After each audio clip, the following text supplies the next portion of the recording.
Since I was a kid, my family's lake house has been my favorite place in the world. Late nights spent by the fire, endless swims in the lake, and that feeling of freedom. Freedom from the rules and expectations that weighed us down at home made it feel perfect. It was a sanctuary, a place where everything seemed simpler and safer.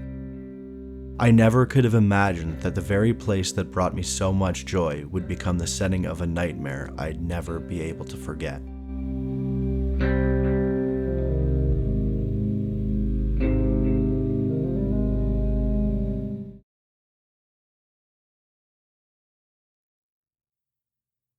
Out of the hundreds of weekends I'd spent at the lake house, I was certain this was going to be the best of them all.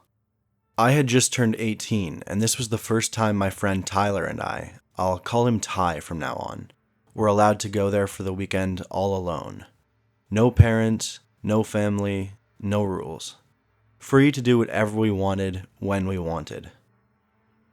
There's one important thing I should mention now before I get into this story. My parents bought this property when I was a baby from a family friend in our neighborhood. They didn't tell me until I was much older, but one of the reasons they were able to get the place so cheap was because their young daughter had drowned in the lake there. The family couldn't bear the memories any longer, so they decided to sell it as quickly as possible. We finished loading our gear into the back of my dad's truck, and he reminded us to be safe, telling us to call if we needed anything at all. After over an hour of driving, the city streets transitioned into quiet, remote backroads. When we turned onto the gravel driveway, a wave of nostalgia hit me all at once. The house sat on about 2 acres of land. My parents had cleared some of it, but my mom insisted on leaving a handful of trees standing to preserve a natural feel. Beyond the property, thick, untouched forest stretched for miles, with the nearest neighbor half a mile away. We walked through the side door. A thin layer of dust covered everything. It had been a few months since anyone had last been here. I pointed down the hall. "Just put your bags in the first room on the right. That's where we'll be sleeping," I said to Ty. As he walked down the hall, he stopped and glanced to the right, where a small alcove led into the living room, offering a view of the lake and the dock through a large window. "Dude, what's with this mirror?" Ty kinda laughed and pointed to an old Victorian-style full-body mirror that was hanging on the wall. "Oh yeah, that's been here forever," I said with a laugh. "The previous owners left it, and my mom really likes it, so we never took it down." "Oh, kinda creepy," Ty joked, his eyes kind of lingering on the mirror.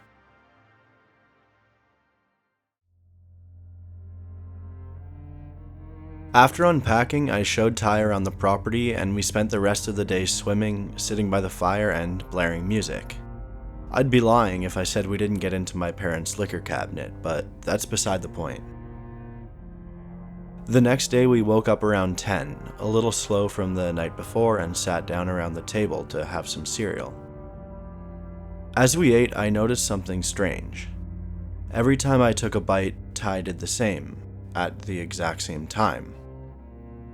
I raised my arms to stretch, and Ty mirrored me, doing the exact same thing.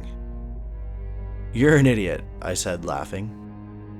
He just stared at me confused. "Why?" "Never mind," I muttered, shaking my head. I brushed it off as him messing around with me and didn't think much of it after that. We went to bed earlier that night, but I woke up around 2 a.m. feeling thirsty. I looked to my left and noticed Ty wasn't in his bed. Maybe he got up to use the bathroom, I thought. I turned the corner to head to the kitchen, but stopped dead in my tracks. I instinctively retreated a bit behind the doorframe to peek out.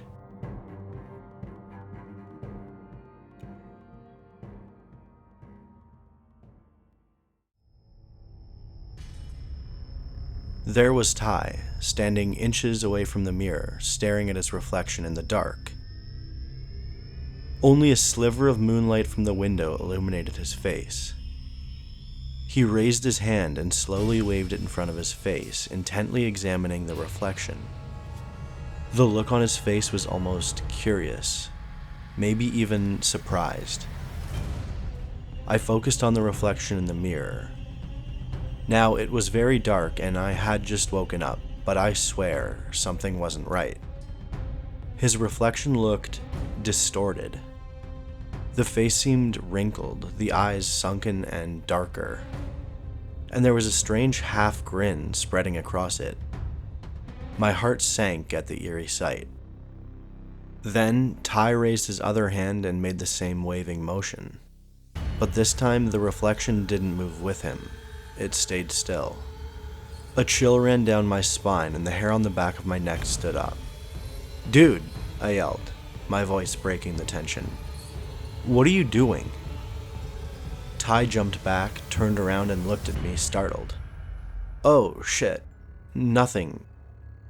Confused and not wanting to acknowledge what I thought I had just seen, I forced a small laugh. "You're creepy as hell. Go back to bed."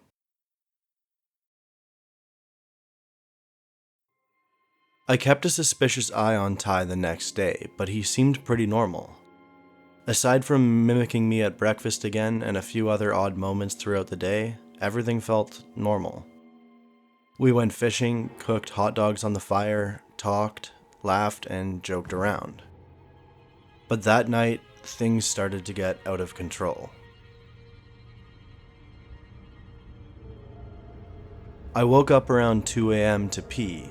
Once again, Ty wasn't in his bed.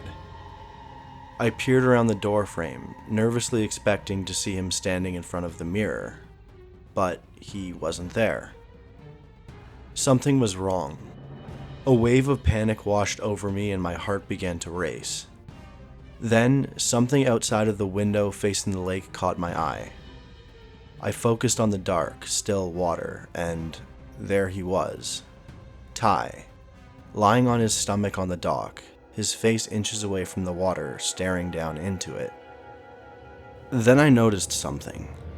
Ty's fine ass in the moonlight. Which brings me into today's sponsor, me. I've set a goal to reach 50 subscribers by the end of March, so if you don't think my videos are complete trash, hit the subscribe button. If you're not ready to subscribe, even leaving a like will help YouTube recognize this video and push it to more people.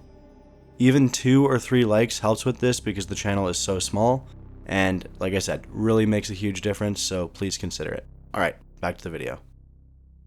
The same unsettling vibe from the night before with the mirror rushed over me.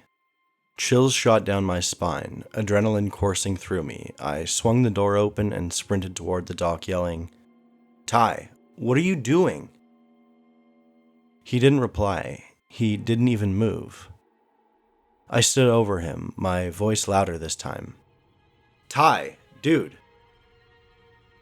Still nothing. He was like a statue, staring at the water with an eerie intensity. I put my hand on his back and shook him. Startled, he jerked away from the edge, sitting up on the dock, breathing heavily and looking visibly distressed. "Man, what's going on?" I asked, my voice shaky. "The mirror last night and now this? What the hell are you doing?" I don't know. I think I was sleepwalking," he muttered. "Well, what were you looking at in the water?"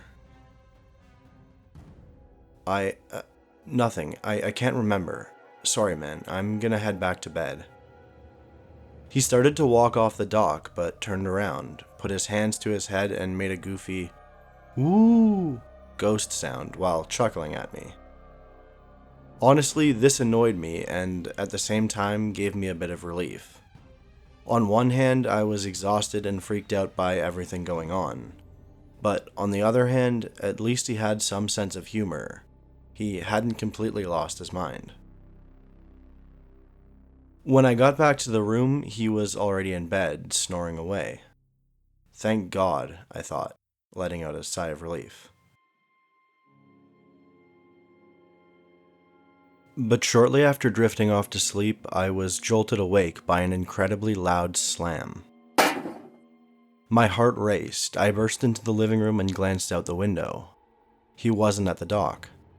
Frustrated now, I threw on a windbreaker, grabbed a flashlight, and rushed outside. "Ty!" I shouted into the night, but nothing.